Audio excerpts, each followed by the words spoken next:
Hi, I'm Ange Loughran, and we're here for another little episode of At My Kitchen Table with, and I'm here with Todd, also known as Social Media Todd. Hiya. How you doing? Thank you for joining me at my kitchen table. Thanks for having me at your kitchen table. Thank you also for looking after my dogs for me this morning. I had to nip out. It's been a pleasure. I'd say it's not really a pleasure, but it's fine. It's good fun. This one looks a bit like, I don't know what you've done to this one, but she's not looking very lively. Sedated.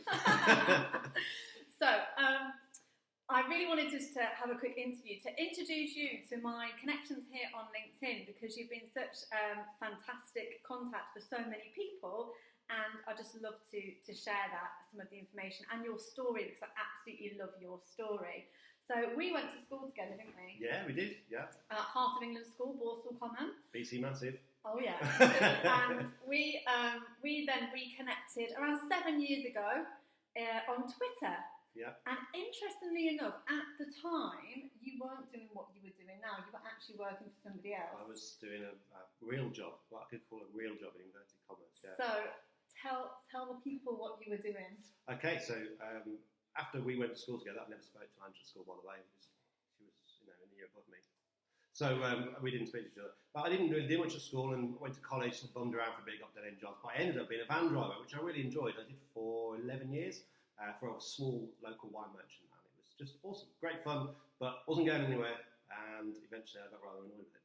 And about halfway through driving a van, I found social media. I say I found it, I sort of accidentally realised it should be something we should be using for our business, and looked about it for a bit, worked out what worked and what didn't work, and made a bit of a name for myself. And that's kind of how we connected. I'm going to stop you there, because you said worked out we should be using it for our business, but it wasn't your business. No, it wasn't. You were just the van driver of this wine company, and actually there was nobody. It was a very old school traditional family business. There was nobody using social media at all. So you, as the van driver, took it upon yourself to use social media for the business.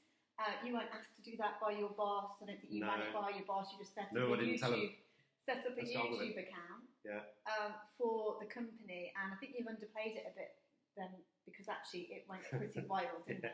I always do. I think because when I started it, I thought I can't do something that's not going to work out because I look like a real idiot. So actually, as Ange said, I did it for about 3 months on Twitter, and I didn't tell anyone, and I kept it a secret. And I always remember the day they found out, because a wine rep came in who would only know me if he'd ever met me, and asked if I was in, and they were like, "Oh, how do you know the van driver?" I'll follow him on Twitter. What's Twitter? And then I had to kind of own up. What's Twitter? I put them on the internet. And then I always remember when I came off a radio, several radios, interviews and things, and one of the radio interviews that came off, they said, "How much does a tweet cost, Todd?"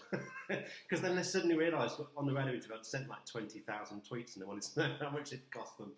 So they were a bit oblivious to it. But it worked, and it got their message out there, their story out there. So your employer wanted to ask you how much it cost per tweet? Per tweet, yeah. Because they were paying for my smartphone. They bought me an iPhone. What were you doing on the radio?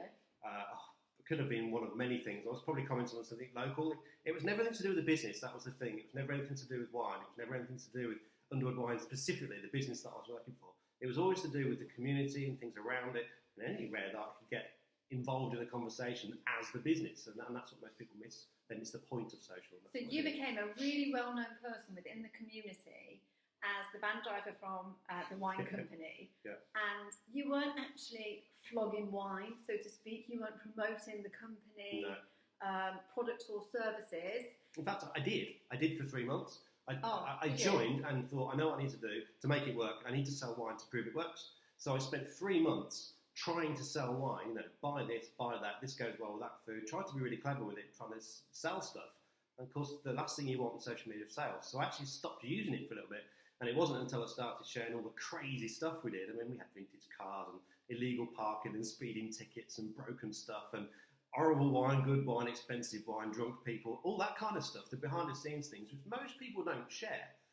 We shared that. The best thing we did, one of the best things we did, we had a sign in the shop, which we put on some wine. They bought a pallet of wine, and they put a price on it, guessed it. And then we had a wine tasting. And they're like, "God, bloody hell, this is really, really good." So they changed the sign. They put it off £2 more a bottle, and put the sign. They said, "We've put this wine up. We've just tasted it. Didn't realise how fantastic it was." We sold all the wine. I put it on Facebook, and I got featured in several blogs because they were like, "How honest is this?" They put their prices up because it's so good, and people bought the wine. It worked. So people just fell in love with you as a person, really, didn't they? If you're being honest. Yeah. Because you put your your personality out there. I remember seeing one of your tweets, I think it was, and it was a picture of you, I think, sort of sweaty, fed up, standard, big. Well, we are working from the Canaries. Yeah, it's true.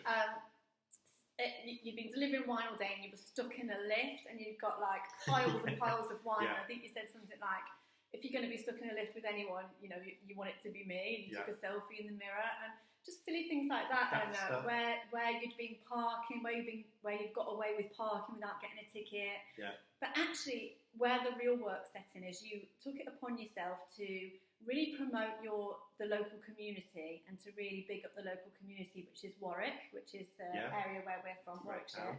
And you really went and started this campaign called Warwick Rocks, didn't you? Yeah. And he was doing all this from his van for no financial gain whatsoever, just to really get involved with the community. Yeah. So tell me what Warwick Rocks was all about. Warwick Rocks was a complete accident, and it stemmed from what was Warwick Tweet Up, which was getting people from Twitter to meet in real life. So you arranged that? I say I arranged it. We were having conversations on Twitter, and I just happened to be. I'm always the guy that says, yes, I'll sort that out, I'll make that happen. And so I was involved in lots of conversations. So we involved tweet-ups, little networking events, and off the back of that, there were some hashtags that we used to say how great Warwick was. And Warwick Rocks, hashtag Warwick Rocks was one of those. And from that, just when great stuff happened in Warwick, we used that hashtag. And then, fast forward a few months, there was a small shop, went to London, they'd won an award for one of the best shops in the UK, and it was sponsored by the Daily Telegraph, or Sunday Telegraph, I forget now. And Mary Portas, who's Queen of Shops, she's taken on by the government, and she's got loads of TV programmes and things. She said to them, I've been watching your Twitter, and your town is amazing. You should bid for a Porter's Pilot. And that's where it all started from. So our campaign was then called Warwick Rocks. We just used the hashtag. And there's little old grannies walking around with bags in the market with Warwick Rocks, hashtag Warwick Rocks on. They've never used the hashtag. It was fantastic. It worked really well. And we didn't win, but she went on ITV, and I always remember, and I've got a YouTube clip of it, we can share it if you want to. And she was interviewed, and they said, of all the towns, there's loads of towns in the UK, which one do you stand out for you? And she gave a little smirk, and she said, there's a little town of Warwick. She said, they won't win, but they don't need to, because they've got everything they need. And it was just like, it was just awesome. And I was just like, wow, it is, because she can see on Twitter and social media what our community is about. And the blog, which had like over 20,000 hits, was one of the things that drove it. And it was amazing, all online stuff. It was amazing. And this was all from the van driver of this local wine company. Still driving the van. Yeah, just driving the van. Obviously, he wasn't tweeting as he was driving. No, don't do that, kids. That's illegal. No, illegal. So he was really driving loads of interest to the local community shops. You also went and shopped only in Warwick for a month and did an experiment of doing that. Yeah. Yeah. That's another classic case of someone saying to me, you can't do something, and then I just go and do it, and then some. So someone said, I bet you can't shop in Warwick for a whole month. Exclusive. You have to buy everything from us. Nothing online, nothing in any other town. Not about just your food, everything. So I said, I bet you can, actually, because there's some really great shops in Warwick. And someone said, we should do a blog about it. So I said, I'm going to blog about it. I'm going to blog every day, and I'm going to do it for full 30 days. So myself and my partner, Joe, did it for 30 days and nights, and it was nights, because we were proofreading and blogging in bed at midnight.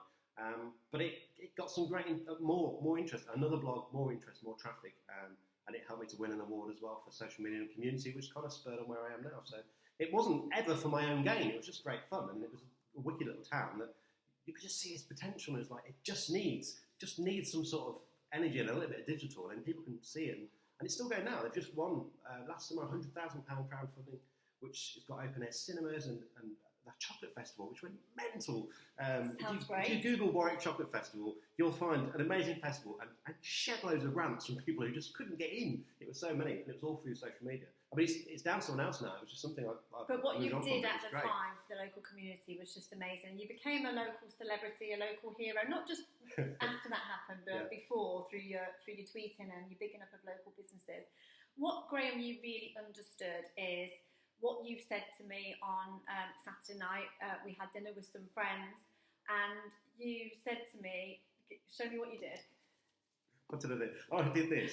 I said, this is social media, okay? This is most people how they use social media. And they forget that behind the phone is a person. And the problem with most people is that they're behind these things, or behind computers, or whatever they're using to go on social media, and they forget that they're talking to human beings. They just forget that behind this screen is a human being. And that's a fundamental reason most and they forget businesses to fail. be themselves. They're be trying to be yourself. something else or do what they think they should do. But actually, when you're just yourself on social media, like we're being now, that's the goal. That's what people want to see. And that's. I think the problem is that it's misunderstood, social media, and there's people like me that train people how to use it. But I try not to tell people exactly what to do. I try and tell them why it works and how it works, rather than press this, do that, send that picture, do that video.